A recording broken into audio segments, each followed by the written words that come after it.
The doorbell camera caught everything. A man in the dead of night dragging something heavy across the pavement.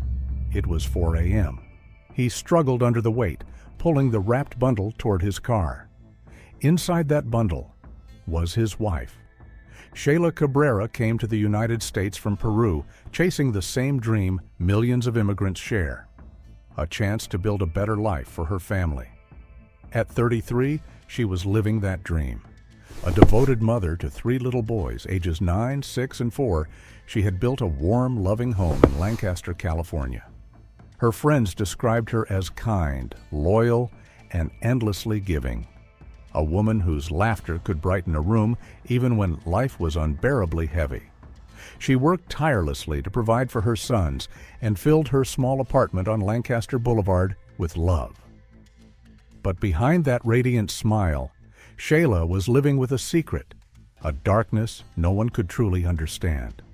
Her husband, 36-year-old Sheylla Cabrera Corno, wasn't the devoted partner he appeared to be. Behind closed doors, their marriage was a cage of fear and violence. According to Sheylla's mother, Helga Rossolo, who still lived in Peru, the abuse had begun long before they moved to the U.S. She told me he hit her, mistreated her, and even slapped my youngest grandson, her mother said. For years, Sheylla endured his physical and emotional abuse. Friends watched helplessly as she lived under constant threat. If she tried to leave, he would take the children. One friend, Elizabeth Russo, said she was terrified. He always said he'd run off with the kids. That was her biggest fear. But by the summer of 2025, something inside Sheylla had changed. The fear was still there, but so was resolve. After years of suffering, she was ready to reclaim her life. In early August, she told friends she was finally leaving him. On August 9th, she spoke to her parents in Peru. She told them she was planning to file a report against Sheylla and take her children with her. It was a conversation filled with both hope and dread. It would be the last time anyone ever heard her voice. Inside their Lancaster apartment, tension was thick. Sheylla knew she was planning to leave. The control he had wielded for so long was slipping away, and what lay beneath that facade was something much darker. On August 10th, sometime during the night, Sheylla Cabrera was murdered. Prosecutors later revealed that a knife had been used. This wasn't a crime of passion. It was deliberate, calculated. While their 3 young sons slept nearby, Sheylla's life was brutally taken. After the murder, Sheylla wrapped her body carefully in a large piece of fabric, the same material later seen on surveillance footage. Calmly, almost methodically, he dragged her body across the pavement toward the family car. The Ring camera from a neighbor's doorbell captured every chilling second, time-stamped at around 4 a.m. He loaded her body into the trunk, then drove into the darkness toward the Angeles National Forest, a vast wilderness known for its remote canyons and steep embankments. There, among the brush and rocks, he discarded her body like it was nothing.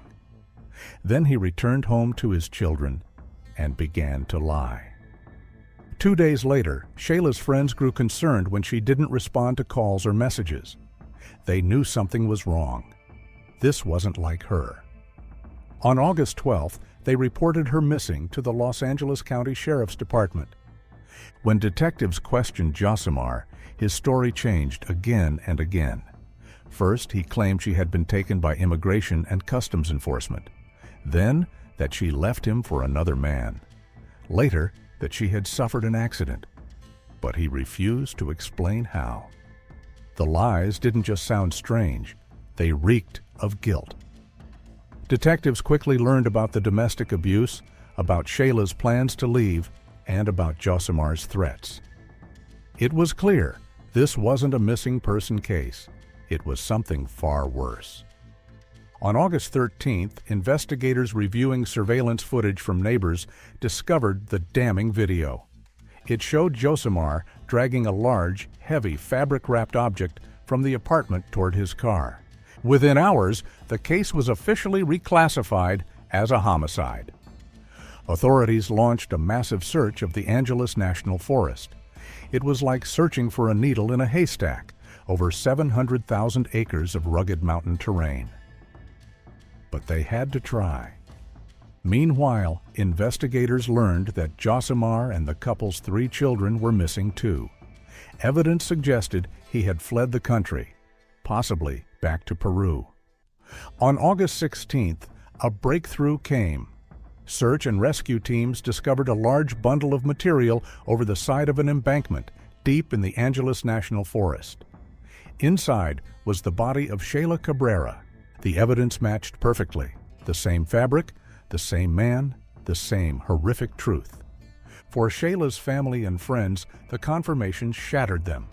She had survived years of abuse, only to be silenced by the man who vowed to love her. That same day, authorities located the 3 children in Peru. They were taken into protective custody and eventually reunited with Sheylla's mother. Back in Lancaster, hundreds gathered outside City Hall for a vigil. Candles flickered in the California night as friends held signs reading, "Justice for Sheylla and not one more." Thousands of miles away, Josimar was on the run, but not for long. After being briefly detained and released in Mexico and Peru due to the lack of formal charges, an arrest warrant and Interpol red notice were finally issued. On August 21st, prosecutors in Los Angeles County charged Josimar Cabrera Corno with 1 count of murder, with a deadly weapon enhancement for the use of a knife. Facing a potential sentence of 26 years to life, Josimar surrendered to authorities at the Interpol headquarters in Lima, Peru, on August 27, 2025. He was handcuffed, wearing an Interpol vest, and surrounded by officers as cameras rolled.